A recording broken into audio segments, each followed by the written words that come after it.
The fraud problems in America just got Tonight, worse. News Nation is turning its attention back to Maine, where locals are blowing the whistle on businesses that look, well, let's use the word questionable. The accusations revolve around alleged shell home health care companies that collect overpayments from the government. An audit found one such business, Gateway Community Services, was overpaid by more than $1 million. Wow.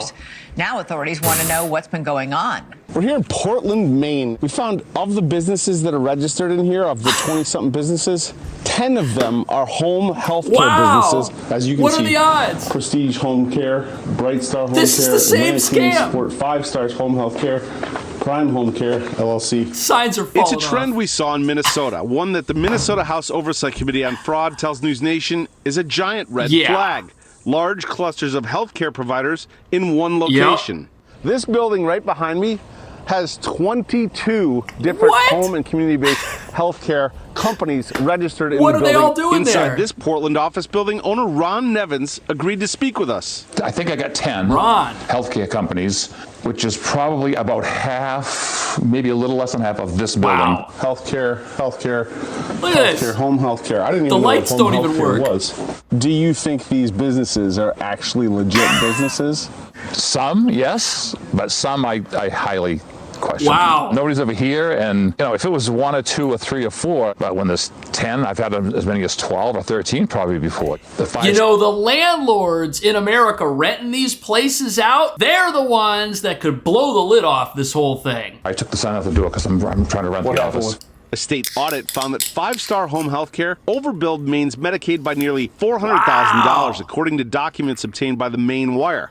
They failed to provide documentation to substantiate hundreds of thousands of dollars in Medicaid benefits paid out for home-based health care, and then the owner just abandoned the office. I can't even reach him in 6 months. No return calls, no return texts, nothing. There's been no consequences, he's gone. Left the country, no investigation, no resolution to what happened with 5 Stars Home Health Care. And that, I think, is something, that's a story that we see play out time and time again. You've been reporting on this for quite a long time here in Maine. How widespread do you think this issue is? National. Hundreds of millions of dollars easily. It's, you look just where we're standing right now, there are probably a dozen home health care agencies registered here. We can see it's a national scam at this point. It's happening everywhere. And the crazy thing is, there's no easy solution to this if it's part of the system, if it's part of the infrastructure of America now, these scams. A dozen home health care agencies registered here. We can see Ladna Home Health Care down there. That's a $2 million home health care agency. You can see it's located right next to 2 money wiring services. Right next to it, you have Dahab Shield. The Dahab Shield is the official money wiring service of the Central Bank of Somalia. You can't make this stuff up. This is wild. What are the coincidences? You got these fake companies next to a place where money can quickly be sent out of the country. That is so wild. There needs to be a national crackdown on this. What's going on behind the scenes, Does it bother you? Well, it ticks me off if they're screwing the state of Maine, and because that's my tax money, You add up what's going on all over the state of Maine, it's probably millions and millions of dollars of fraud and abuse. That's crazy. Now, we asked Department of Health and Human Services if they are investigating that 5 Stars Home Health Care. They did not respond to our request. Now, Ron Nevins, who's the building owner you just heard from there, he says he realizes he may lose tenants by speaking out about this, but taxpayer dollars and right versus wrong is more important to him. Elizabeth? Guy did the right thing. But here's the real problem. The thing we're learning about all of this fraud is that the government is paying for it. The government is supposed to investigate it, and they have no ability to do it. This is why these programs shouldn't exist in the first place. Or if they do, they should exist in a privately funded capacity. Then nobody's getting robbed. Going on in Maine, too, and residents there are demanding answers. Some members of the community, in fact, calling on the DOJ to investigate possible fraud within the Lewiston Shooting Fund, as we learn that nearly $2 million went to 29 different nonprofits since the October 2023 shooting. That money was supposed to go directly to them. Wow. And get this, some of those nonprofits only serve the immigrant community, like Gateway Community Services. Now, you should know, prior to this, Gateway was accused of misusing Medicaid funds. and was recently visited by Homeland Security investigators. How come we keep giving this Gateway's founder same and company's executive money? director Abdullah Ali seems to have ambitions outside of the U.S. I couldn't believe this when I read it. Listen closely. Okay. While serving in his role in Maine, Ali was also running for president of Jubaland in Africa, where he boasted to a Kenyan media outlet that he helped raise funds for the Jubaland Somali army. What? Were any of those your taxpayer dollars? Maine is rampant. Wow. With fraud. Maine. President Trump was right. Still can't believe it. The nonprofit scandals. You know, the Lewiston shooting that happened was Maine's greatest tragedy. But this scandal of the nonprofits taking $1.9 million worth of that money. And I have visited every organization that you put up on the screen and said, just tell me what you did with the money. I'm not here to question why you got the money, which is... If the people running these schemes are the industrialized fraudsters we're learning about, they're probably not around anymore. That one landlord in Maine, he said that he had a tenant in there and the person just vanished. Can't even find him. But I just want to know what you did with the money. And it's turned into, well, you're a racist for asking, get out of here. You know, how same thing in Minnesota. These questions. So, you know, the cover-up is just as bad as the crime is. They guilt you into And David Jones, a Republican candidate for governor, has started an online petition to ask the DOJ and Pam Bondi to come in and do an investigation. And Amy Sussman, who is a truly... The problem here is there are so many of these schemes. The schemes are out of control to the point where the government's not going to be able to catch them all in a timely manner. And there's one political party we all know of that is benefiting from all of this. She has reached out to Governor Janet Mills, as have I multiple times. Governor Mills won't talk about this subject. She literally runs and tries to avoid me from this. Former Governor Paul LePage, who is also now running for Congress, reached out to the governor and said, hey, let's work together on this. Governor Mills rejected that offer with her. This is a huge cover-up, and it's taking from Lewiston Strong, it's now becoming Lewiston Heartbreak, all because of this. But now it looks like ICE is already rolling into town, and the sanctuary mobs are here to stop them from cracking down on criminals. Up there, it's dubbed Operation Catch of the Day. Wow. Already about 50 people taken into custody. All of this comes on the heels of Maine's fraud investigations that mirror what is happening in Minnesota. Both states seeing an increase in ICE raids Look at on these the heels folks they're catching. of investigations into misused funds. It's crazy. They've arrested 50 so far. 50 and they're people. targeting 1,400. They say they have warrants for it. The issue that these protesters here have is they say these aren't real warrants. That's what they say every ICE time. says they've made 50 arrests. Some of the arrests yesterday, Dominic Ali, a criminal alien from Sudan, convicted for false imprisonment, aggravated assault, obstructing justice, and violation of a protective order. Another is Ambressa Berhe. So residents throughout the state of Maine divided on the presence of ICE here. Oh, look, they got the signs. Yesterday in Lewiston, we saw a group demanding that ICE get out of Maine. The mayor of Lewiston, Carl Shaleen, posting on Facebook, fascism is at the door. ICE's terror and intimidation tactics have no place in our American democracy.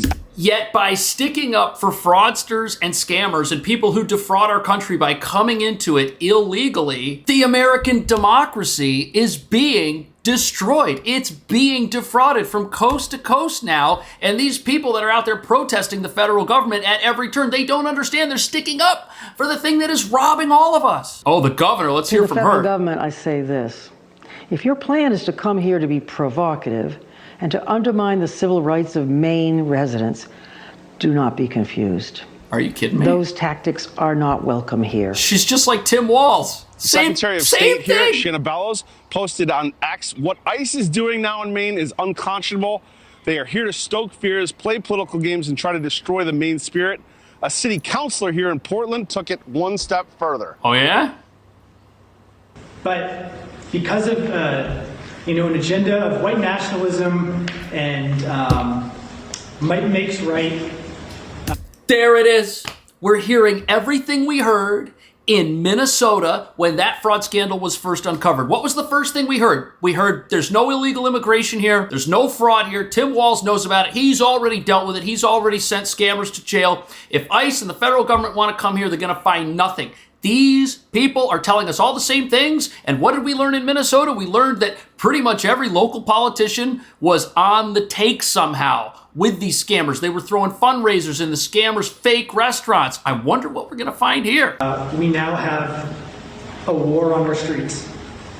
So, what I would But whose fault is I that? don't expect much from Senator Collins, from the administration. But I'd ask that the Democrats, who are supposed to have our backs, grow a little bit of the spine. The Democrats. And do what a random mother in any of our neighborhoods is willing to do, and take action to abolish ICE. Abolish ICE. They want to abolish there is ICE support now. here from officials, though. Democratic Congressman Jared Golden, in a statement to the Maine public, saying ICE activity serves the public interest if criminals are targeted.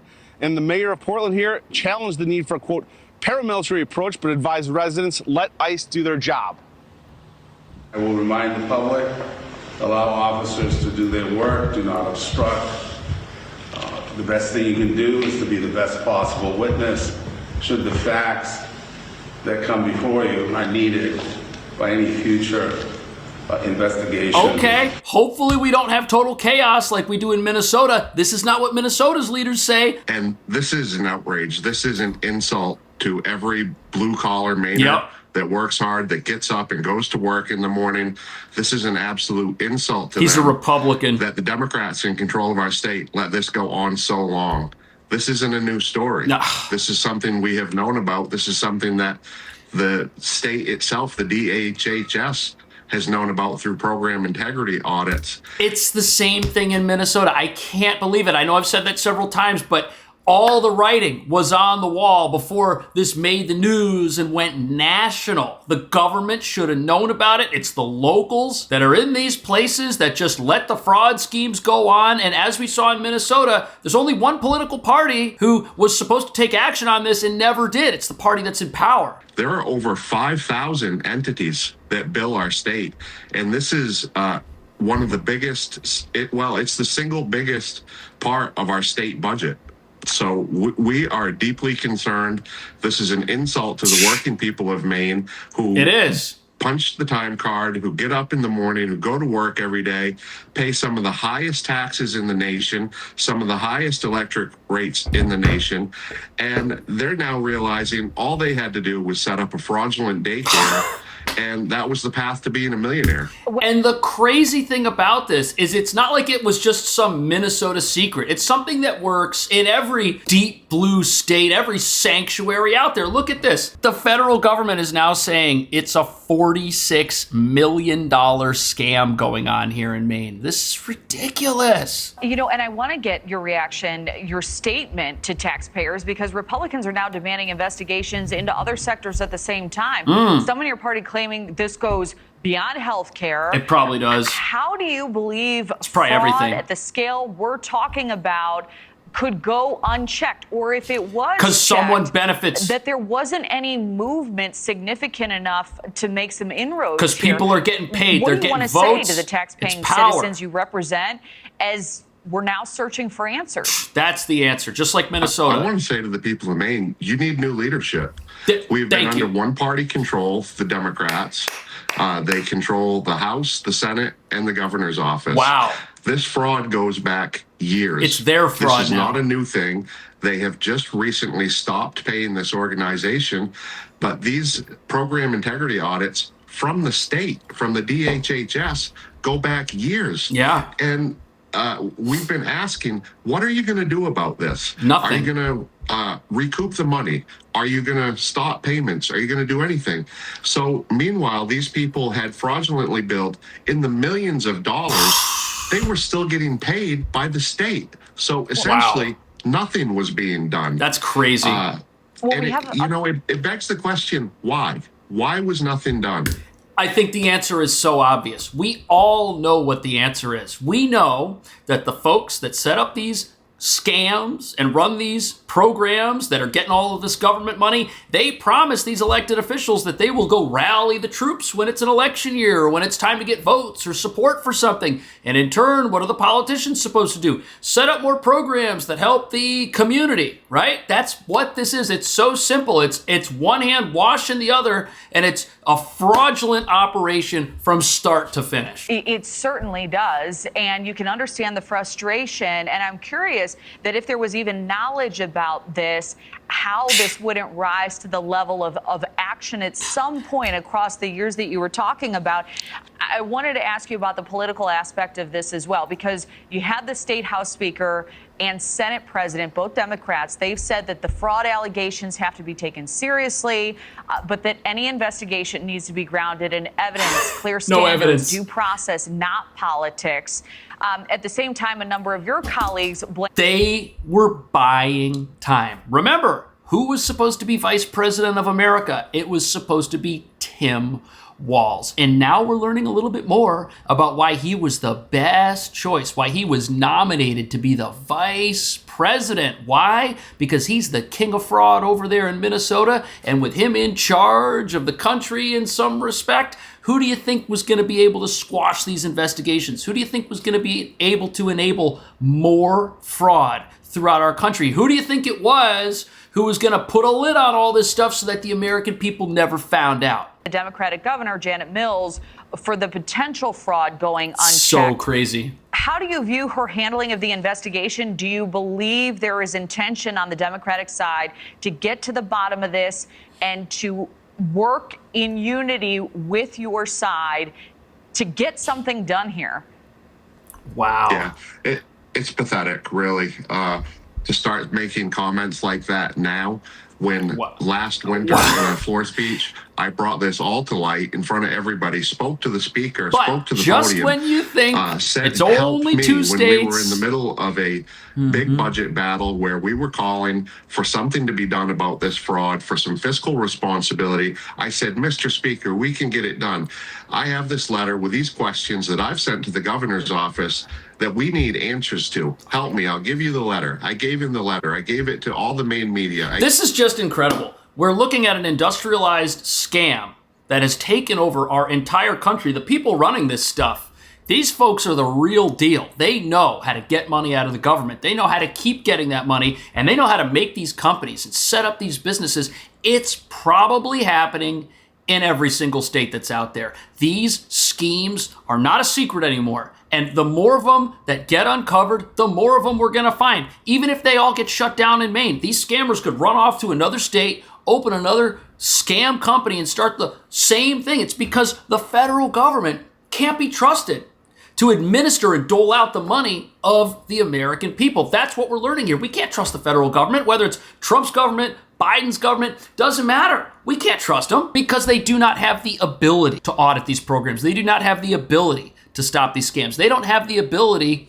to look at each state, because remember, it's the state's jobs to spend the federal government's money. You might have one state like Florida that does it one way and another state like California that does it a completely different way. There's zero accountability. Nobody's going to jail. I think that the more we learn about this, the worse it's going to get. What do you think? I'll see you in the next video.